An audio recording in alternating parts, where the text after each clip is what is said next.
Yellow bench Tamil வியூவர்ஸ்க்கு வணக்கம். இன்னைக்கு நம்ம ஒரு புது ஷோ ஸ்டார்ட் பண்ண போறோம். அந்த ஷோவோட பேர் தான் டீப் டாக்ஸ். டீப் டாக்ஸ்ன்ற பேரை கேட்கும்போது நீங்கலாம் கணிச்சிருப்பீங்க. ஒரு விஷயத்த, ஒரு இன்ஃபர்மேஷன எந்த அளவுக்கு நம்ம டீப்பா பார்க்க போறோம்ன்றது தான் நம்ம ஷோவோட நோக்கமா இருக்கு. நம்ம இந்த வசனங்கள் கேள்விப்பட்டுருவோம். கற்றது கை மண்ணளவு, கல்லாதது உலகளவுன்று. அதே மாரி நம்ம கத்துக்கிறதுக்கு இந்த உலகத்துல எவ்வளவோ இன்ஃபர்மேஷன்ஸ் இருக்கு. அது ஹிஸ்டரியா இருக்கலாம், இல்ல சயின்ஸா இருக்கலாம், இல்ல ஒரு மிஸ்ட்ரியா இருக்கலாம், இல்ல ஏதாச்சும் ஒரு இன்ஃபர்மேஷனா இருக்கலாம். இதெல்லாம் பத்தி தான் இந்த ஷோல டே பை டேயா ஒரு எபிசோட் வைஸா நம்ம பார்க்க போறோம். நம்ம ஃபர்ஸ்ட் என்ன டாபிக் பத்தி பேச போறோம்னா, western culture to Indian culture. நம்ம ஊர்லயும் சரி, நம்ம நாட்டிலயும் சரி, இந்த வெஸ்டர்ன் கல்ச்சரை ஃபாலோ பண்றதே ஒரு இந்தியன் கல்ச்சரா இப்போ போயிட்டு இருக்கு. ஸோ அப்படிப்பட்ட வெஸ்டர்ன் கல்ச்சர் எப்படி இந்தியாவுக்குள்ள வந்துச்சு, நம்ம எப்படி ஃபாலோ பண்ண ஆரம்பிச்சோம், எந்த மாதிரி இப்போ போயிட்டு இருக்கு, அதெல்லாம் பத்தி தான் இந்த வீடியோல பார்க்க போறோம்.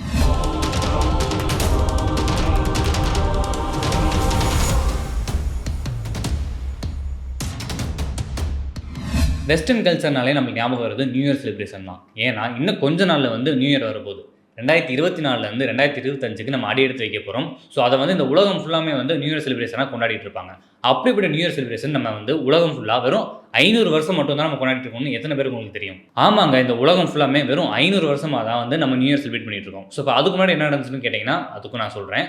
அது மட்டும் இல்லாமல் இந்தியாவில் வெறும் 200 வருஷமாக தான் நம்ம நியூ இயரை செலிப்ரேட் பண்ணிட்டு இருக்கோம். 500 வருஷத்துக்கு முன்னாடி யூரோப்பில் ரோமன்ஸ் மார்ச் 1ஆம் தேதியை தான் நியூ இயர்னு சொல்லி செலிப்ரேட் பண்ணிட்டு இருந்தாங்க. ஏன்னா ரோமன் சூஸ் பண்ண கேலண்டர் தான் கிரெகோரியன் கேலண்டர்.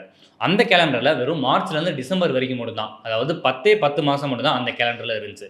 நம்ம இப்போ யூஸ் பண்ணுற மாதிரி 12 மாதம் எந்த கேலண்டருமே கிடையாது. இதுக்கப்புறமா ரோமன் கிங் தான் நூமா போம்புலிஸ். இவர் தான் 12 மாதத்துக்கான கேலண்டர் கண்டுபிடிச்சாரு. இவர் கண்டுபிடிச்ச இந்த கேலண்டருமே மொத்தம் வருஷத்துக்கு 355 நாள் மட்டும் தான் இருந்துச்சு. இந்த கிங் கண்டுபிடிச்ச 12 மாதம் கேலண்டருமே மார்ச் 1ஆம் தேதி தான் நியூ இயர்னு சொல்லி செலிப்ரேட் பண்ணிட்டு இருந்தாங்க. ஏன்னா இதுக்கப்புறமா கண்டுபிடிச்ச ஜனவரி, பிப்ரவரி இந்த 2 மாதமே கடைசி 2 மாதமாக தான் இருந்துச்சு. ஸோ இதுக்கப்புறமா தான் ஜனவரி மந்தும் சரி, பிப்ரவரி மந்தும் சரி, இந்த 2 மாதமும் முதல் 2 மாதமாக மாற்றப்பட்டுச்சு. மார்ச் 1லேருந்து ஜனவரி 1ஆம் தேதிக்கு எப்படி நியூ இயர் மாற்றப்பட்டுச்சுன்னா, ரொமானியா ஒரு ஜனநாயக நாடு. அதாவது மக்கள்லேருந்து ஒருத்தர் தேர்ந்தெடுக்கப்பட்டு அவர் ஆட்சி செய்ய வைப்பாங்க. ஸோ அது ஆட்சி எப்போ அமையும்னு பார்த்தீங்கன்னா ஜனவரி 1ஆம் தேதி தான். ஸோ மக்கள் எல்லாம் நினச்சாங்கன்னா ஜனவரி 1ஆம் தேதி தான் வருஷத்தோட முதல் நாள், அப்போ தான் ஆட்சி அமையுது அப்படின்னும். டிசம்பர் 31ஆம் தேதி வருஷத்தோட கடைசி நாள், ஸோ அப்போ தான் ஆட்சி முடியுது. ஸோ அதை வருஷத்தோட கடைசி நாளாக கன்சிடர் பண்ணலாம்னு மக்கள் முடிவு எடுத்தாங்க. அதனால தான் ஜனவரி 1ஆம் தேதி நியூ இயர்னு சொல்லிட்டு அந்த மக்களால் கொண்டாடப்பட்டுச்சு. இருந்துமே சில மக்கள் ஜனவரி 1ஆம் தேதியை நியூ இயராக ஏற்றுக்கல. மார்ச் 1ஆம் தேதி தான் ஃபாலோ பண்ணிட்டு வந்துட்டு இருந்தாங்க. இதுக்கப்புறமா கிங் ஜூலியஸ் சீசர் ஒரு கேலண்டர் அறிமுகப்படுத்துறாரு. அந்த கேலண்டர் பேர் தான் ஜூலியன் கேலண்டர். ஆனால் இந்த கேலண்டருமே நிறைய குழப்பங்கள் ஏற்படுது. ஒரு வருஷத்துக்கு எத்தனை நாள் இருக்குன்னு தெரிய மாட்டேங்குது. ஒரு மாதத்தில் ஒரு சில நாட்கள் இருக்குது, இன்னொரு சில மாதத்தில் இன்னும் பல நாட்கள் இருக்குது. ஸோ அதனால் நிறைய கன்ஃபியூஷன்ஸ் ஏற்படுது. இதையும் கொஞ்ச நாள் யூரோப்பியன்ஸ் மக்கள் ஃபாலோ பண்ணிட்டு வந்துட்டு இருக்காங்க. இதுக்கப்புறமா கிங் போப் 13ஆம் கிரிகோரியன் ஒரு கேலண்டர் இன்ட்ரடியூஸ் பண்ணுறாரு. அந்த கேலண்டர் தான் நம்ம இன்றைக்கும் யூஸ் பண்ணிட்டு இருக்கோம்.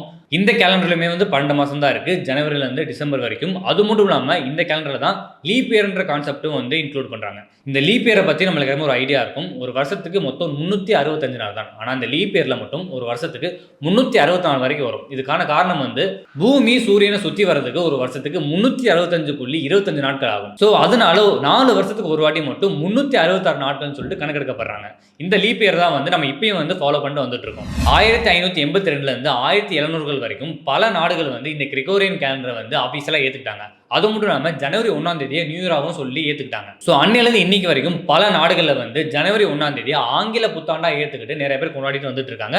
நம்மளும் செலிப்ரேட் பண்ணிட்டு இருக்கோம். ஸோ இந்த கேலண்டர் எப்போ இந்தியாவுக்குள்ள வர ஆரம்பிச்சுன்னா, நம்ம பிரிட்டிஷ் பீரியட்ல தான். எப்போ பிரிட்டிஷ் நம்ம இந்தியாவை ஆக்குபை பண்ணி ரூல் பண்ண ஆரம்பிச்சாங்களோ அப்போலேருந்தே பிரிட்டிஷ் கல்ச்சர் நம்ம இந்தியா டே பை டே கொஞ்சம் கொஞ்சம் உள்ள வாங்கிட்டோம். ஸோ அப்போ தான் இந்த கேலண்டரை நம்ம யூஸ் பண்ண ஆரம்பிக்கிறோம். பிரிட்டிஷ் வரதுக்கு முன்னாடி இந்தியா பல நாடுகளை பிரிஞ்சுட்டு இருந்துச்சு. அது மொழி ரீதியாகவும் சரி, ரீஜியன் வைஸாகவும் சரி, பல நாடுகளாக இருந்துட்டு இருந்துச்சு. ஒவ்வொரு நாடுக்குமே ஒரு கேலண்டர் இருந்துச்சு. அந்த கேலண்டரை ஃபாலோ பண்ணிட்டு இருந்தாங்க. எக்ஸாம்பிள் பார்த்தோம்னா நம்ம தமிழ் கேலண்டர் எடுத்துக்கலாம். தமிழ்லேயும் கேலண்டர் இருக்குது. அந்த தமிழ் கேலண்டருமே 12 மாதங்கள் இருக்குது. அதை பேஸ் பண்ணி தான் தமிழர்கள் நிறைய புத்தாண்டுகளும் இருக்கட்டும், வருடத்தையாக இருக்கட்டும் கணிச்சிட்டு வந்துட்டு இருந்தாங்க. ஸோ இதே மாதிரி தான் மற்ற இந்தியன் லாங்குவேஜாக இருக்கட்டும். மலையாளத்துக்கு ஒரு கேலண்டர் இருக்குது, ஹிந்தியில் ஒரு கேலண்டர் இருக்குது, சான்ஸ்கிரிட்டில் ஒரு கேலண்டர் இருக்குது, தெலுங்குலையும் கேலண்டர் இருக்குது. இந்த கேலண்டரை வச்சு தான் அந்தந்த ரீஜனில் கொண்டாடிட்டு இருந்தாங்க. ஸோ பிரிட்டிஷ் எப்போ இந்தியாவுக்கு வந்தாங்களோ அப்போ தான் இந்தியாவை ஒருங்கிணைச்சு இந்த கேலண்டர் ஃபாலோ பண்ண வச்சுருந்தாங்க. பிரிட்டிஷர்ஸும் இந்த கேலண்டரை யூஸ் பண்ணி தான் அவங்க ஆட்சியும் பண்ணிட்டு இருந்தாங்க. ஸோ அதனால தான் இந்த கேலண்டரை நம்மளும் யூஸ் பண்ண ஆரம்பிச்சோம். பொதுவாக நம்ம உங்கள் ஃப்ரெண்ட்ஸ்லாம் கேட்டு பாருங்களேன், நம்ம எப்போதுலேருந்து நம்ம நியூ இயர் செலிப்ரேட் பண்ணிட்டு இருக்கோம் கேட்டோம்னா அவங்க சொல்லுவாங்க, குதுமாக கணக்கு போட்டு இப்போ 2024 நம்ம 2024 வருஷமாகவுமே நம்ம நியூ இயர் செலிப்ரேட் பண்ணிட்டு இருக்கோம் சொல்லுவாங்க.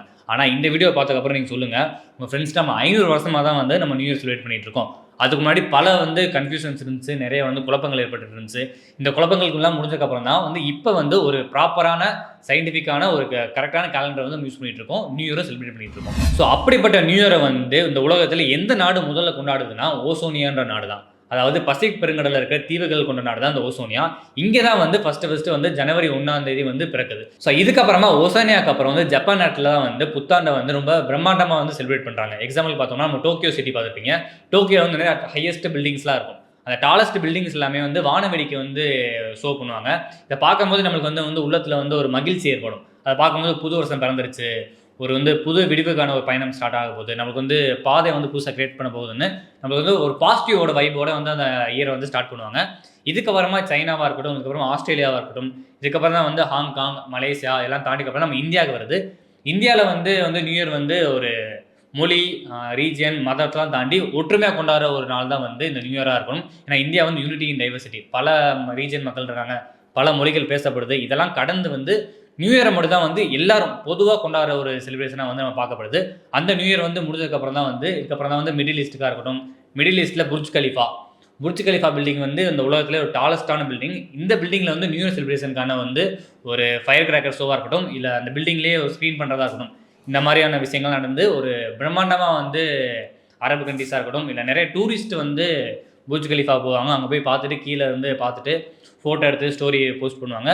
அங்கே கொண்டாடி முடிச்சதுக்கப்புறம் தான் வந்து யூரோப்பையும் தாண்டி அமெரிக்காவில் வந்து நியூ இயர் வந்து கொண்டாடப்படுது. ஸோ இப்படி தான் வந்து 1500 வருஷத்துக்கு முன்னாடியிலேருந்து இப்போ வரைக்கும் பல கேலண்டர்கள் மாதிரி வந்து ஒவ்வொரு வருஷமும் ஒரு வாட்டி வந்து ஜனவரி 1 வந்து சில நாட்களில் வந்து நியூ இயராக செலிப்ரேட் பண்ணியிருக்காங்க. சில நாட்கள் வந்து மார்ச் 1 வந்து செலிப்ரேட் பண்ணியிருக்காங்க. இன்னுமே பல நாடுகளில் வந்து சொந்த நாட்டோட கேலண்டரை வச்சு தான் நியூ இயர் வந்து செலிப்ரேட் பண்ணிட்டு இருக்காங்க. அப்படிப்பட்ட வேலையில் வந்து மொத்தமாக ஒரு யூனிவர்சலாக வந்து உலகம் ஃபுல்லாக ஜனவரி 1 வந்து நியூ இயராக வந்து பல நாடுகளும் செலிப்ரேட் பண்ணிட்டு இருக்காங்க. இந்த நாட்களில் வந்து நம்ம வந்து ஒரு புதுசாக வந்து நிறைய பேருக்கு பாசிட்டிவ் எனர்ஜி வரும். இந்த நியூ இயரில் வந்து நியூ இயர் ரெசல்யூஷன்ஸ் எடுக்க போகிறேன், இதில் வந்து ஒரு வேறு வேலைக்கு போக போகிறேன், இது வந்து எப்படியாச்சும் கல்யாணம் பண்ண போகிறேன், இந்த நிறைய கனவுகளோடு வந்து ஒவ்வொரு வருஷத்தையும் வந்து ஆரம்பிப்பாங்க. ஸோ இந்த நியூ இயர் வந்து வெஸ்டர்ன் கல்ச்சர்லேருந்து அடாப்ட் செய்யப்பட்டு தான் வந்து இந்த நியூ இயர் செலிப்ரேஷன். இந்த நியூ இயர் செலிப்ரேஷன் மட்டுமா கேட்டிங்கன்னா கிடையாது. ஒரு பர்த்டேக்கு வந்து நம்ம கேக் வெட்டுற பழக்கமாக இருக்கட்டும், இல்லைனா வந்து ஒரு நம்ம ஃப்ரெண்டோ ஒருத்தர் வந்து காரோ இல்லை பைக்கோ வாங்கிட்டாருன்னா அவர்கிட்ட ட்ரீட் கேட்போம், அந்த விஷயமா இருக்கட்டும். அது மட்டும் இல்லாமல் ஒரு கல்யாணத்தில் வந்து இப்போலாம் வந்து டிஜே போட்டு டான்ஸ் பண்ணிட்டு இருக்காங்க, அதுவாக இருக்கட்டும். இது எல்லாமே வந்து நம்ம வெஸ்டர்ன் கண்ட்ரீஸ்லேருந்து அடாப்ட் செய்யப்பட்ட வந்து ஒரு விஷயம் தான் அது. நம்ம லைஃப் ஸ்டைலில் மட்டுமே நம்ம வெஸ்டர்ன் கல்ச்சர் வந்து அடாப்ட் பண்ணிக்கோன்னு கேட்டோம்னா கிடையாது. நம்ம காஸ்டியூமாக இருக்கட்டும், நம்ம யூஸ் பண்ணுற கேஜெட்ஸாக இருக்கட்டும், நம்ம யூஸ் பண்ணுற வே ஆஃப் ஸ்பீக்கிங்காக இருக்கட்டும், எல்லாமே வந்து வெஸ்டர்ன் கல்ச்சர்லேருந்து நம்ம அடாப்ட் செய்யப்பட்ட ஒன்று தான். இதுக்கப்புறமா ஒரு முக்கியமாக பார்க்க வேண்டிய விஷயம் தான் வந்து சினிமாவில் வந்து எந்த அளவுக்கு வந்து வெஸ்டர்ன் கல்ச்சர் வந்து நம்ம அடாப்ட் பண்ணிக்கோம் கேட்டோம்னா ஒரு பல விஷயங்களை வந்து நம்ம வந்து பல விஷயம் தாண்டி ஒரு 75% மேலே வந்து நம்ம வெஸ்டர்ன் கல்ச்சரை சார்ந்து தான் வந்து நம்ம யூஸ் பண்ணிகிட்டு இருக்கோம். ஒரு எக்ஸாம்பிள் சொல்லணும்னா வந்து மியூசிக் எடுத்துக்கலாம். இப்போ மியூசிக் கம்போஸ் பண்ணும்போது வந்து நிறைய இன்ஸ்ட்ருமெண்ட்ஸோட வந்து மியூசிக்கை வந்து ஆட் பண்ணிப்பாங்க மியூசிக் டைரக்டர்ஸ். ஆனால் இப்போ வந்து என்னென்னா வந்து நிறைய வந்து மியூசிக் வர ஆரம்பிச்சிச்சு. டிஜிட்டலாக மாறினதுக்கப்புறம் வந்து சவுண்ட் பேஸ் வந்து அதிகமாக ஆரம்பிச்சிச்சு. நிறைய மக்களுக்கு வந்து அந்த மியூசிக்கே வந்து புரியலை, என்ன இன்ஸ்ட்ருமெண்ட் வாசிக்கிறாங்க. நிறைய பேருக்கு காது வலிக்க ஆரம்பிக்குது, நிறைய நாய்ஸ் அடிக்க ஆரம்பிக்குதுன்னு சொல்கிறாங்க. சில பேருக்கு வந்து முதலாம் வந்து ஒரு பாட்டு வந்துச்சுன்னா அந்த பாட்டு வந்து எவர் கிரீனாக இருக்கும், எப்போ கேட்டாலுமே போர் அடிக்காது. ஆனால் வந்து இப்போ வர மியூசிக்லாம் மேக்ஸிமம் வந்து 2 வீக்ஸ் 3 வீக்ஸ் அந்த பாட்டு நல்லா ட்ரெண்ட் ஆகுது, நல்லா வைப் பண்ணுறாங்க. ஆனால் கொஞ்ச நாள் வந்து மறந்து போகிறாங்க. இதுக்கு ரீசனும் வந்து வெஸ்டர்ன் மியூசிக்கான்றது ஒரு கேள்விக்குறியாக வந்து நிற்குது. ஸோ நம்ம கிரேட் எக்ஸாம்பிளாக பார்க்க வேணும் தெரியுமா, இப்போ ரிலீஸ் ஆன நம்ம தலையோட வந்து ஒரு பாட்டு தான், அதாவது சுவாதிகா. இந்த பாட்டுமே இந்த வேர்டுமே வந்து நிறைய மக்களுக்கு போய் புரிஞ்சிருக்கா கேட்டிங்கன்னா எனக்கே ஃபஸ்ட்டு புரியல, எத்தனை பேருக்கு புரிஞ்சிருக்குன்றது தெரியல. ஏன்னா வந்து அந்தளவுக்கு வந்து வெஸ்டர்ன் கல்ச்சரோட மோகத்தினால தான் வந்து இந்த வேர்டு இந்த பாட்டில் வந்து நிறைய லிரிக்ஸாக இருக்கட்டும், இதுக்கு முன்னாடி வந்து நிறைய பாடல்கள் வந்து ரிலீஸ் ஆகிருக்கு தமிழ் பாட்டில். அந்த பாடல்களே வந்து நிறைய வார்த்தைகள் வந்து புரியாமல் இருக்குது. இதுக்கு காரணமும் வந்து வெஸ்டர்ன் கல்ச்சராக இருக்குமோன்னு நிறைய பேருக்கு கேள்விக்குறி எல்லாம் தோணுது. ஏன்னா இந்த சவாதிக்கான்ற பாட்டு வந்து சாவடிக்காதன்ற மாதிரிலாம் வந்து இன்ஸ்டாகிராமில் ரீல்ஸு ஸ்டோரிஸ்லாம் போட்டுட்ருக்காங்க. அந்தளவுக்கு வந்து என்ன சொல்கிறாங்கன்னே வந்து புரியாத அளவுக்கு போயிட்டுருக்கு. ஸோ இதுவும் வந்து வெஸ்டர்ன் கல்ச்சரோட தாக்கமாக இருக்குமான்னு கேட்டால் சந்தேகமாக தான் இருக்குது.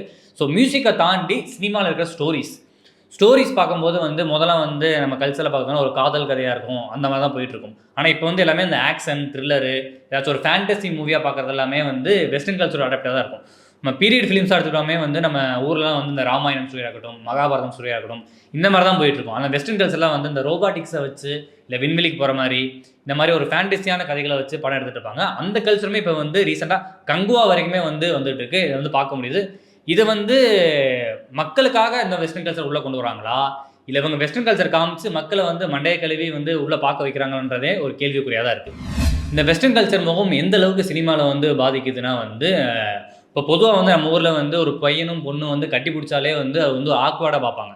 ஆனால் இந்த வெஸ்டர்ன் கல்ச்சர் வந்ததுக்கப்புறம் வந்து நம்ம நார்மலாகவே பப்ளிக்கில் வந்து நிறைய பேர் வந்து கட்டி பிடிக்கிறதா இருக்கட்டும், நம்ம கன்னத்தில் கிஸ் பண்ணுறதா இருக்கட்டும், நம்மளே பார்த்துருவோம். பஸ் ஸ்டாண்டாக இருக்கட்டும், இல்லைனா ரயில்வே ஸ்டேஷனாக இருக்கட்டும், ஒரு பையனும் பொண்ணும் வந்து கிஸ் பண்ணுறது ஒரு நார்மல் ஆயிடுச்சு. இதுவும் வெஸ்டர்ன் கல்ச்சரோட தாக்கம்ன்றது நம்மளுக்கு உறுதியாக நம்மளுக்கு எல்லாமே தெரியும். இது மட்டும் இல்லாமல் சினிமாக்களில் காட்டப்படுற வந்து கிஸ் சீன்ஸ் முதல்லாம் வந்து கிஸ் சீன்ஸே வந்து மேக்ஸிமம் இருக்காது. ஆனால் இப்போ வந்து என்னன்னா லிப்லாக் சீன்ஸ் முதற்கொண்டு வந்து நான் வந்து எதுவுமே பிளர் பண்ணாமல், எதுவுமே மறைச்சு காட்டாமல் அப்பட்டமாக வந்து ஸ்க்ரீனில் தெரிகிற மாதிரி வந்து மூவிஸ் எடுக்கிறாங்க. இந்த இது வந்து என்னன்னா பாலிவுட்டில் எப்போயோ வந்துருச்சு. ஆனால் பாலிவுட்டில் இப்போ என்னென்னா பார்த்தா ரொம்ப தீவிரமாக ஒரு பாலிவுட் ரிலீஸ் ஆகிற ஒரு 10 படங்களில் ஒரு 8 படங்களில் வந்து இந்த காட்சிகளை வந்து வெறும் நார்மலாகவே போயிட்டுருக்கு. ஆனால் கம்பேர் பண்ணும்போது தமிழ் சினிமாவாக இருக்கட்டும், மலையாள சினிமா இருக்கட்டும், இந்த லிப்லாக் சீன்ஸ்லாம் வந்து கொஞ்சம் கம்மியாக இருக்கும். எப்படி பாலிவுட்டில் 8 படங்கள் அந்த மாதிரி காமிக்கப்படுதுன்னா, தமிழ்நாட்டில் வந்து 10க்கு வந்து ஒரு 3 படங்களில் தான் வந்து காமிக்கப்படுது. இந்த அளவுக்கு வந்து வெஸ்டர்ன் கல்ச்சரோட மோகம் வந்து இந்தியா ஃபுல்லாக இல்லாமல் உலகம் ஃபுல்லாக மற்ற நாடுகளையும் வந்து பரவி இருக்கு. இந்த வெஸ்டர்ன் கல்ச்சர் மோகம் வந்து சினிமா பாடலெல்லாம் தாண்டி வந்து அதிகமாக பார்க்கப்படுறது வந்து நம்ம ட்ரெஸ் கல்ச்சர் தான். ட்ரெஸ் கல்ச்சரை தாண்டி நம்ம யூஸ் பண்ணுற ஆர்னமெண்ட்ஸாக இருக்கட்டும், அதுவுமே வந்து வெஸ்டர்ன் கல்ச்சர் பாதிப்பு வந்து அதிகமாக இருக்குது. இப்போ எக்ஸாம்பிளுக்கு இப்போ வந்து 2025 போகிறோமா, இந்த காலகட்டத்தில் நிறைய பேர் வந்து திருமணம் இன்னும் செய்கிறாங்க. ஆனால் திருமணம் செஞ்ச பிறகும் நிறைய பேர் தாலி கட்டுறாங்களான்னு கேட்டிங்களா, ஒரு சந்தேகம் தான். தாலியை வந்து ஈஸியாக வந்து கழட்டி வச்சுட்டு போகிற மாதிரிலாம் இருக்குது. இதுவுமே வந்து வெஸ்டர்ன் கல்ச்சரோட மோகம் தான். மோதிரம் மாற்றதாக இருக்கட்டும், இல்லைனா வந்து நம்ம இந்தியாவில் வந்து தாலி கட்டதாக இருக்கட்டும், எல்லாமே ஒரு கல்ச்சர் பேஸ் பண்ணுற ஒரு விஷயமா தான் இருக்குது. ஆனால் அதை ஃபாலோ பண்ணுறாங்களா இல்லையான்னு கேட்டிங்கன்னா நிறைய பேர் ஃபாலோ பண்ணுறது இல்லை. அது கேட்டது காரணம் வந்து அது எங்களோட விருப்பம், அது வந்து ட்ரெஸ்ஸுக்கு செட் ஆகலை, ட்ரெஸ் கலருக்கு மேட்ச் ஆகலை, இந்த மாதிரி சொல்லிட்டு போகிறாங்க. ஆனால் இதுவும் ஒரு குறிப்பாக வந்து வெஸ்டர்ன் கல்ச்சரோட மோகமாக தான் இருக்கும்னு நம்ம எல்லாருக்குமே வந்து தெரிஞ்ச விஷயமா தான் இருக்குது. இப்படிப்பட்ட வெஸ்டர்ன் கல்ச்சர் மோகம் வந்து நம்மளுக்கு தேவையா தேவையில்லையான்னு யோசிக்கும் போது நான் என்ன சொல்கிறேன்னா, எந்த ஒரு கல்ச்சராக இருக்கட்டும், இல்லை வந்து எந்த ஒரு விஷயமா இருக்கட்டும், அடுத்தவங்களை வந்து பாதிக்காமல் இருந்துச்சுன்னா அதை நம்ம வந்து கன்ஃபார்ம் ஃபாலோ பண்ணலாம், அடாப்டும் பண்ணிக்கலாம். ஆனால் அதே வந்து கல்ச்சர் மோகம் வந்து மற்றவங்களை வந்து பாதிச்சுன்னா, எப்போ வந்து லிமிட்டை கிராஸ் பண்ணி போச்சுன்னா அந்த விஷயத்தை வந்து நம்ம வந்து ஃபாலோ பண்ண தேவையில்லை, என்றைக்குமே அடாப்டும் பண்ண தேவையில்லை. ஸோ அதனால் வந்து எந்த ஒரு கல்ச்சருமே வந்து நம்மளை வந்து பாதிக்காமல் இருந்துச்சு, ஒரு நல்வழியில் கொண்டு போய் சேர்ந்துச்சுன்னா நம்ம எந்த நாட்டோட கல்ச்சரையும் வந்து நம்ம அடாப்ட் பண்ணிக்கலாம். ஒரு வேளை தப்பாக போச்சுன்னா நம்ம அடாப்ட் பண்ண தேவையில்லை. உங்களோட கருத்துக்களை வந்து கமெண்ட்டில் ஷேர் பண்ணுங்கள். ஸோ டீப் டாக்ஸோட எண்டிங்க்கு நம்ம வந்துட்டோம். ஸோ இன்றைக்கி வந்து எபிசோடு வந்து முடிஞ்சு. ஸோ நாளைக்கு வந்து இன்னொரு எபிசோடு வந்து பேச போகிறோம். ஆனால் உங்களுக்கு ஒரு ஐடியா இருக்கும், இந்த டாபிக் பற்றி பேசினா நல்லா இருக்கும்ன்றத. ஸோ உங்களுக்கு என்ன டாபிக் தோணுதோ, என்ன ஐடியாஸ் தோணுதோ அதை வந்து கமெண்ட்டில் ஷேர் பண்ணுங்கள். அதை பற்றி நாங்கள் கன்ஃபார்ம் இன்னொரு எபிசோடில் பேசுவோம். அது மட்டும் இல்லாமல் இந்த ஷோவை வந்து உங்கள் ஃப்ரெண்ட்ஸ் அண்ட் ஃபேமிலிஸுக்கு நிறைய ஷேர் பண்ணுங்கள். எல்லோ பெஞ்ச் தமிழ் சேனலை சப்ஸ்கிரைப் பண்ண மறந்துடாதீங்க. நாளைக்கு இன்னொரு எபிசோடில் சந்திக்கும் வரை டாட்டா, பை பாய்.